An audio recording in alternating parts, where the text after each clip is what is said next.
वेदास्तथा स्मृतिगिरो यमचिन्त्य शक्तिं सृष्टिस्थितिप्रलयकारणमामनन्ति तं श्यामसुन्दरमविक्रियमात्ममूर्तिं सर्वेश्वरं प्रणतिमात्रवशं भजामः।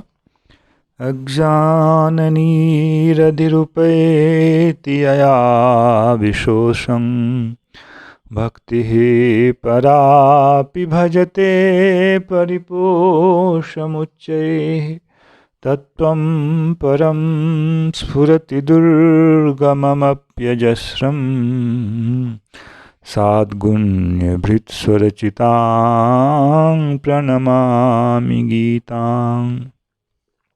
नारायणं नमस्कृत्य नरं चैव नरोत्तमं देवीं सरस्वतीं व्यासं ततो जयमुदीरयेत्।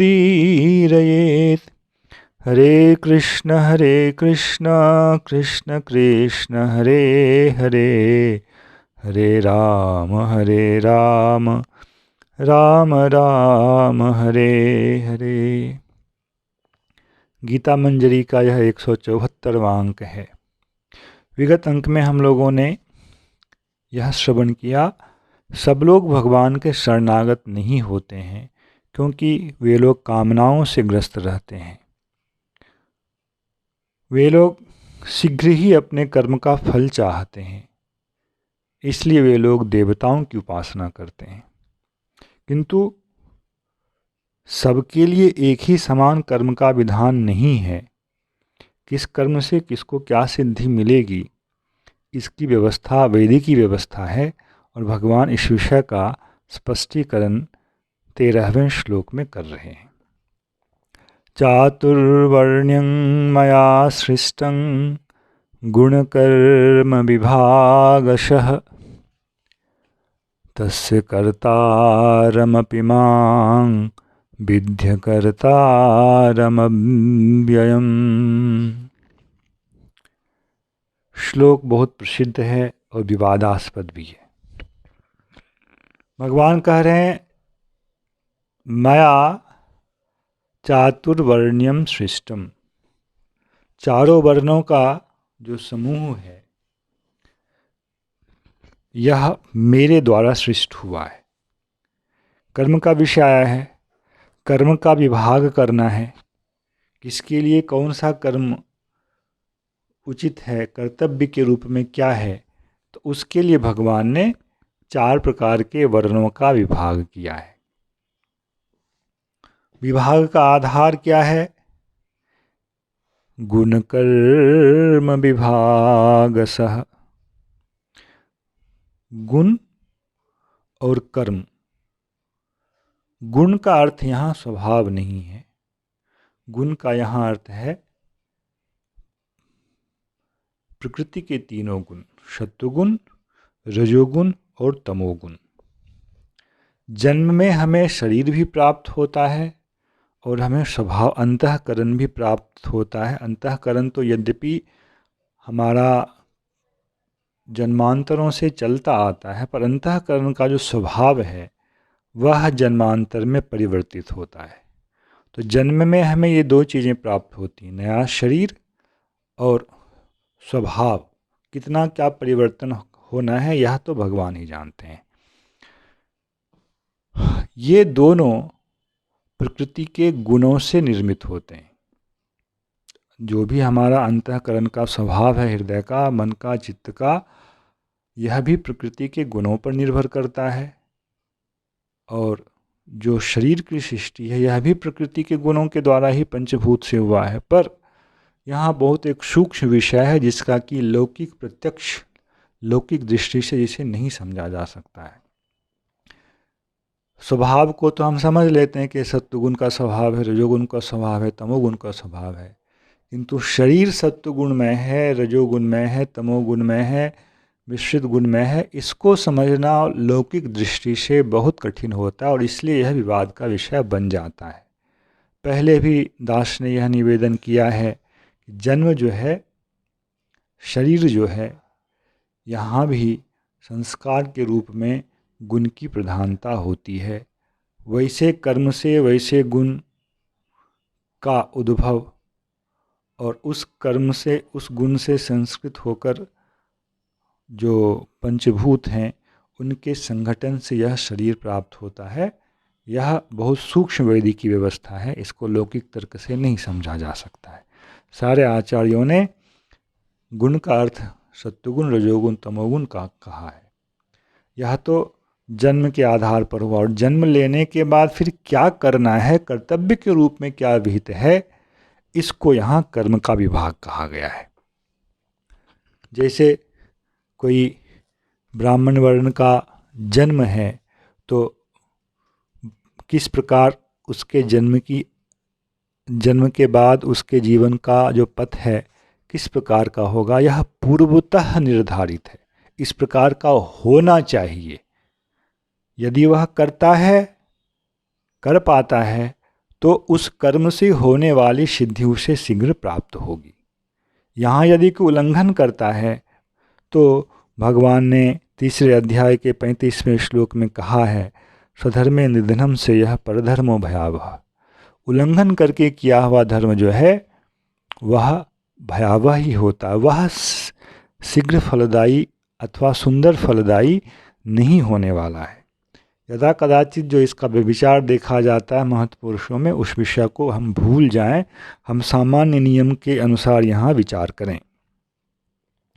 तो चातुर्वर्ण्यम मया सृष्टम गुणकर्म विभागशः तस्य कर्तारमपि मांग विद्धि अकर्तारम अव्ययम।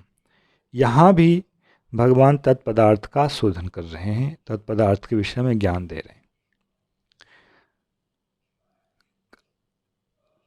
अकर्तारम अव्ययम माम तस्य कर्तारम अपि विद्धि। मैं अकर्ता हूँ,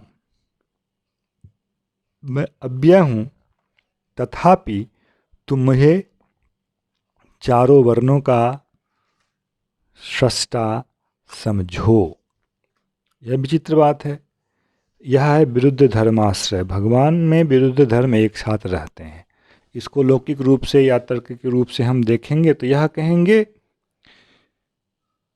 भगवान ने तो बस चतुर्वर्ण की सृष्टि की है, जीव को जबरदस्ती वहाँ नहीं भेजते, वह विभाग बना हुआ है, जीव अपना कर्म करता और वहाँ जाता है। तो जीव के साथ यह सीधा संबंधित, मैं अमुक जीव को वहाँ भेजता हूँ, यह भगवान का यहाँ संबंध नहीं होता है। यह भी अकर्तापन के विषय में एक भाव आ सकता है। दूसरा, कर्ता वह होता है जिसमें कर्तृत्व का अभिमान होता है, और अभिमान यह तब होगा जब उसे फल की कामना होगी। फल की कामना है और अहंकार नहीं है, अभिमान नहीं है, ऐसा संभव नहीं हो सकता है। इसलिए फल से कामना युक्त लोग ना हो, यह पहले किया जाता है, और कर्तापन दूर हो, यह और चित्त शुद्धि होने के बाद की अगली अवस्था होती है। उस स्थिति में वह कर्म का कर्ता नहीं होता है। प्रकृति के द्वारा किए हुए कर्म को प्रकृति के द्वारा किया हुआ वह देखता है। कर्मयोग का सिद्धांत तो यही है, कर्मयोग का बीज तो यही है कि वह अपने आप को अकर्ता के रूप में व्यवहार करे। तो भगवान यह कह रहे हैं कि मैं अकर्ता हूँ, अर्थात ना तो मेरी कर्म के प्रति आसक्ति है, न मुझे इस कर्म का फल चाहिए, इसलिए मैं इसके प्रति इसका कर्ता नहीं हूँ। ऐसा होने पर भी व्यवहार की दृष्टि से तो कहना पड़ेगा कि हाँ, अंतिम कर्ता तो कौन है फिर? भगवान ही है। उनके बिना तो यह बना नहीं है। एक दृष्टिकोण से कर्ता नहीं है और एक दृष्टिकोण से वे कर्ता हैं भी। और अव्ययम, जब कोई व्यक्ति कोई कर्म करता है तो उस कर्म से संबंधित उसे श्रम होता है, वहाँ उनकी समता का भाव नहीं होता है। ऐसा देखा जाता है। कुंभकार ने एक घड़ा बनाया, कुम्हार ने, तो उसे बनाने में उसे श्रम होता है। तो जब चातुर्वर्ण की सृष्टि भगवान ने की है, चारों वर्णों की, तो भगवान को क्या इसमें श्रम हुआ है? नहीं, ऐसा कोई श्रम भगवान को नहीं हुआ। वे श्रम रहित हैं और समता में ही स्थित हैं। इन दोनों दृष्टिकोणों से भगवान को यहाँ अव्यय कहा गया है। जिसको श्रम होगा वो समता में स्थित नहीं होगा, विकार हो गया। भगवान हर दृष्टिकोण से, न तो कर्म के फल के प्रति यहाँ उनकी कोई लालसा है, न ही उन्हें कोई श्रम होता है, कोई विकार होता है। वे पूर्ण रूप से सम हैं, इसलिए वे अव्यय हैं इस विषय में। इसी सिद्धांत को भगवान स्वयं ही 14वें श्लोक में स्पष्ट कर रहे हैं। मैं क्यों कर्ता होकर के भी कर्ता नहीं हूँ, इसको स्वयं ही वे स्पष्ट कर रहे हैं। वह दृष्टिकोण यहाँ उपस्थित कर रहे हैं। न मां कर्माणि लिम्पन्ति न मे कर्म फले स्पृहा इति मां योऽभिजानाति कर्मभिर्न स बध्यते। न मां कर्माणि लिम्पन्ति न मे कर्म फले स्पृहा। मुझे कर्म जो हैं ये लिप्त नहीं होते। हमारे शरीर में कोई कीचड़ लगा दे तो हम कीचड़ से लिप्त हो जाते हैं, चंदन लगा दे तो चंदन से लिप्त हो जाते हैं, चंदन के लेप से। ऐसे ही कर्मों के द्वारा हम लोग लिप्त हैं, प्रारब्ध कर्म का भोग करते हैं, नए कर्मों को बनाते हैं, और कितने ही कर्म जो हमारे संचित हैं, और इसी कर्म के लेप के कारण हम संसार चक्र में बहते रहते हैं। यही कर्म का बंधन है। भगवान कह रहे हैं मुझे कोई कर्म लिप्त नहीं करता है। क्यों नहीं करता है? तो उसका विज्ञान यह है, न मे कर्म फले स्पृहा। कर्म के फल में मेरी स्पृहा नहीं है, इसलिए कोई भी कर्म मुझसे लिप्त नहीं होता है।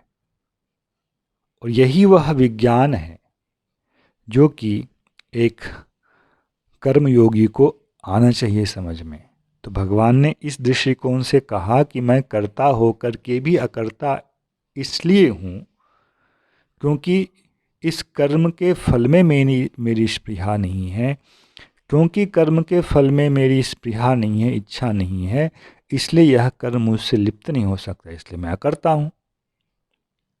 इति मां योऽभिजानाति कर्मभिर्न स बध्यते।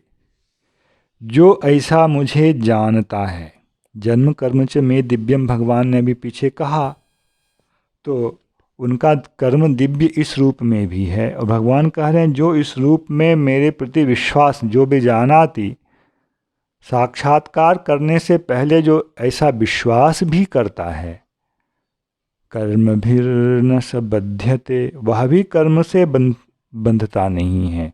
अर्थात भाव यह है कि वह इसी भावना से कर्म करेगा तो वह फिर कर्म से बंधेगा नहीं। इसी विषय को 15वें श्लोक में स्पष्ट कर रहे हैं। एवं ज्ञात्वा कृतं कर्म पूर्वैरपि मुमुक्षुभिः कुरु कर्मैव तस्मात् त्वं पूर्वैः पूर्वकृतं पूर्वतरं कृतं।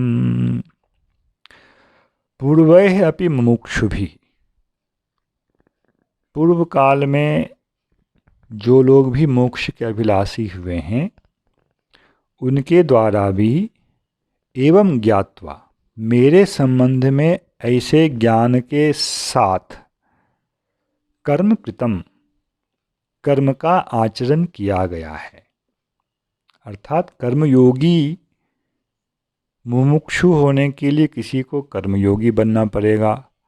कर्मयोगी बनने के लिए उसे तत्पदार्थ के विषय में, तुम पदार्थ के विषय में ज्ञान होना चाहिए, सत असत का विवेक होना चाहिए, और अपने कर्तव्य को समझकर, जानकर, वर्ण आश्रम के अनुसार उसका निष्ठा से पालन होना चाहिए।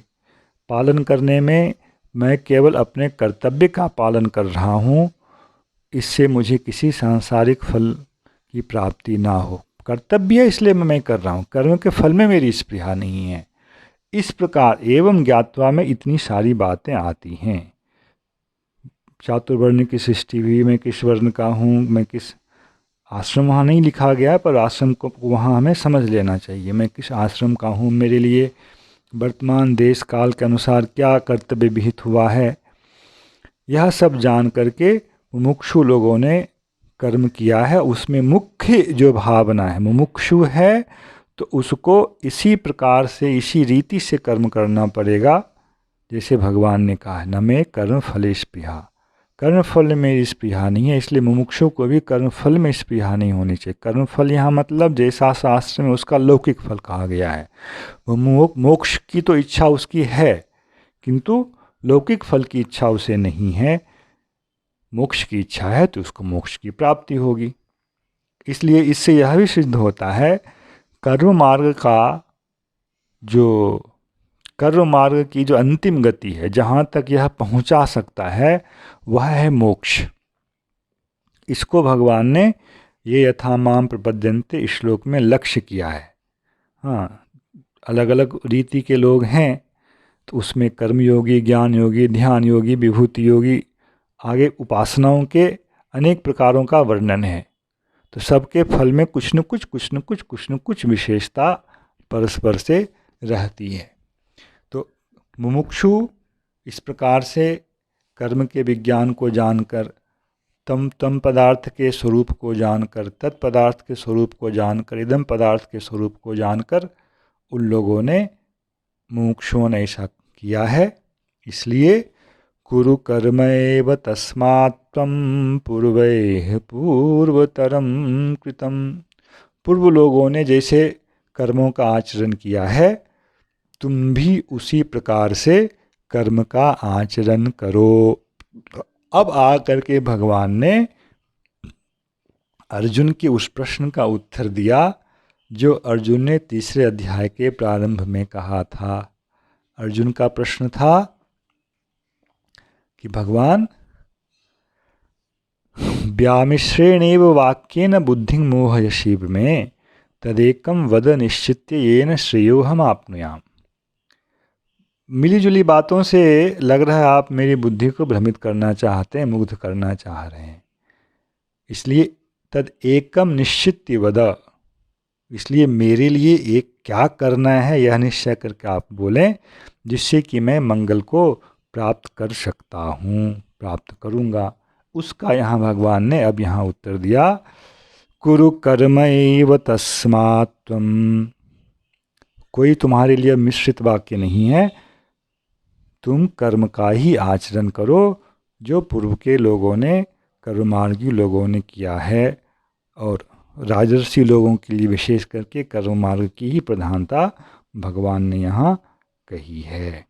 जय श्री कृष्ण। हरे कृष्ण कृष्ण कृष्ण हरे हरे, हरे राम राम राम हरे हरे।